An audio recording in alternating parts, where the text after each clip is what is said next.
Hello. I wanted to talk a little bit about assignment critiques and what your goals are in providing critiques to your classmates. So first of all, people get kind of intimidated by doing this. They think, oh, I don't want to, give people criticism of their work. They're gonna, think I'm being mean or unkind by doing this. It's really not the case. So they have my perspective on their images. I'm going to be giving them a really detailed assessment and breakdown of all the images and my suggestions for improvement. Now, you're not an expert yet. You're taking a course. So you're not supposed to be giving them your expert analysis of exactly what the images are and how they can be perfected. What you're doing is just looking at the image and assessing what maybe you would do differently from the things you're picking up in the course. So after viewing the videos for that week, after viewing the image slide presentations for that week and doing the reading, ideally you should do that before you offer assessment. Kind of pick up whatever information you've gathered from that and use that in kind of a help and an aid in giving constructive criticism to your classmates. So pretty much no one is ever offended by someone giving them suggestions for improvement. They're not an expert yet. That's why they're taking a course, right? So this is about learning these techniques and all of us sort of working together to help everyone in the class learn the techniques as best we can.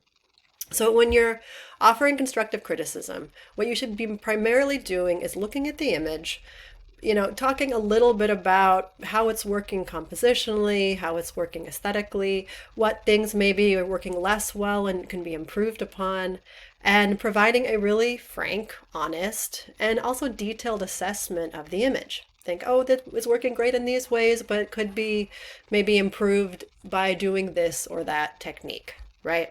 So constructive criticism is the main goal. Something that is constructive, right? It's helping the person and their work and their process moving forward, and it's pertinent to the assignment techniques. So yes, there's things like composition that will carry through for every assignment, but in general, there's specific targeted techniques we're working on for each assignment. So if you can tailor your critique to looking at those assignment techniques that are specific to that work, that's ideal.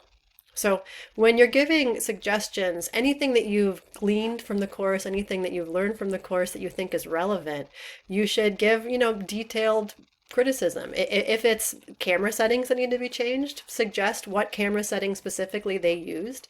You can see the camera settings right in the EXIF information below each photograph on Flickr. So if you click on the EXIF button, if it's not showing up immediately, you can just click on that to do it. Sometimes on Flickr, you need to reload it if it's not showing you the camera data. Just, reload the page and usually the camera data should show up under there. Sometimes it's not going to show you on a mobile app or something. So if you're looking at Flickr on your phone, you're not going to see the camera data, right? So look on a computer, make sure you're doing your critiques when you're on a computer. That's going to be very helpful. So once you can see the camera data, you can think, oh, maybe that ISO was too high. There's a lot of noise. Maybe that lens length isn't working well for that shot. There's some weird distortion. Things look kind of bent. Maybe using a longer lens length, right? Maybe it's the aperture setting that was used or the shutter setting that was being used once we get to those things, right? So once we cover techniques, then you can start incorporating those into your assessment of the images and into your suggestions for improvement. So again, you would just suggest alternate settings if it's warranted, if you think that that's going to be useful for the student to, kind of see what ideas you have about it. And if it's for composition, just suggest different ways you think the image can be improved compositionally.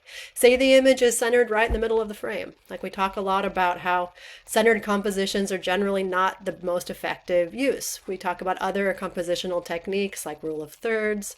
There's a few other techniques we cover in there. You could suggest maybe, if it was framed differently and other elements were included in the frame and how that would work. Okay, so once you come up with your critiques, you're going to first post them on Flickr with the image. You can just click underneath it and add comments to the photograph. Just put your critiques there.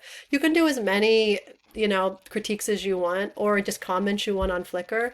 I'm not going to be using those for grading. The ones I'll be grading are the ones that you post on Canvas. So once you've made a critique on Flickr, you can just copy it and paste it into the field and upload it for Canvas. So for every assignment, there's going to be an area where you can post your critiques. So right under the assignment, there's going to be a critique discussion for that assignment. Just copy and paste your critiques there. So I know whose work it is. Just copy the URL, exactly up on Flickr. Just copy and paste that URL at the top and paste it into the field. That way I can just click and see your critique also on Flickr. Or you can just, if you want to, put the person's name and the specific photograph number that they shot so I can know which photograph you were critiquing. That way I can see what your feedback is, and with the photograph that's being critiqued. So putting them on Flickr is necessary because that's the only way everybody in the class can see your critique with the image. But for me, for grading purposes, I'm kind of required to only grade things that are turned in on Canvas. So I will be looking at that as well. I will look at all of your work on Flickr and look at that for the camera data and all of those things. But for discussions and critiques, they're supposed to be done within the context of Canvas. So you can submit as many comments as you want on Flickr. They won't be evaluated for credit. So if you have like 10 things posted, I'm probably going to see them all when I'm grading the images, but I'm only going to use the ones you post on Canvas for credit. Okay, so we don't want just the images that are the best for each assignment to get comments. That's not really helping anybody, including the person. I mean, it's great. It's good feedback for the person if you want to post comments there. But it's the images that, are showing difficulty with technique, people who are having a hard time. Your feedback is really going to help them, right? If they're struggling with an assignment technique and you offer some feedback and you offer some suggestions, that's not a bad thing. So we want to make sure that everybody gets critique, not just the most popular photographs. So if there's already a couple critiques posted for a photograph, you can add a comment too, but it shouldn't be the bulk of your critique. You should choose another photograph that maybe has some technical difficulties. Those are the ones that are going to be the most useful for students.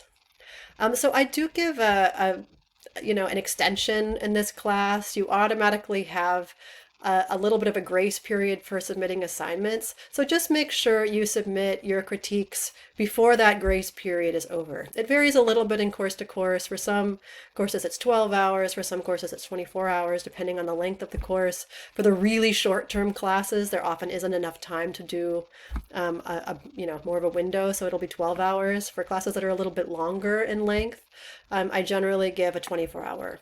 So for whatever your course is, just make sure that you have your critiques posted on Canvas before that is done. Late critiques will not be evaluated for credit. The reason is these are entirely group participation based.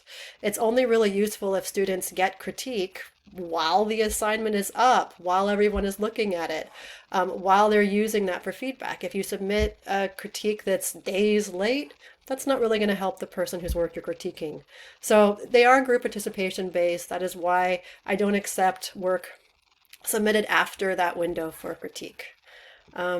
So again, just make sure you plan on posting things during that critique window. You must follow the length and content requirements for critique. If all you're saying is, hey, great photo, it's really cool, I like the way this looked, that's not really helpful for the person whose work you're critiquing.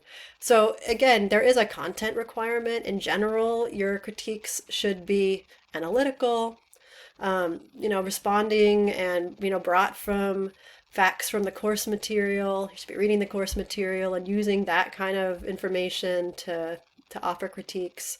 So there should be appropriate statements to the photograph that are relevant. If you're just talking about how you love dogs in the critique and it's a photo of a dog, that's not really helpful to the person whose work it is. I mean, it's good information for them to know, and you can say that you appreciate something, but the bulk of your critique should be focused on offering constructive criticism. The minimum required length for critiques is 150 words. So please note that they have to be at least 150 words each to receive credit. Anything shorter than that, I'm probably not I'll give you a reduced credit or something if I give you credit for it. If they're really short, they're probably not going to get any credit at all. So this isn't, this is something where you're offering quality feedback, which requires a little bit of length. So that's why 150 words is the absolute minimum allowed for credit. So if you have any questions about critique, don't hesitate to contact me. I'm happy to answer questions and talk you through it. And just remember, this is a course. People are taking this course because they want to learn technique. So it's not mean to offer a constructive criticism to somebody. It's actually really going to help them in their work.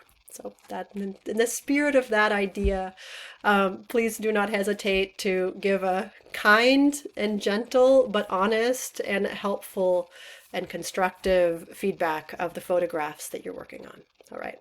Thank you so much. Talk to you soon. If you have any questions, of course, you can always schedule a Zoom meeting with me. I'm happy to hear from students and talk to students. If you have questions about this, don't hesitate to contact me, and I look forward to reading your critiques. Thanks.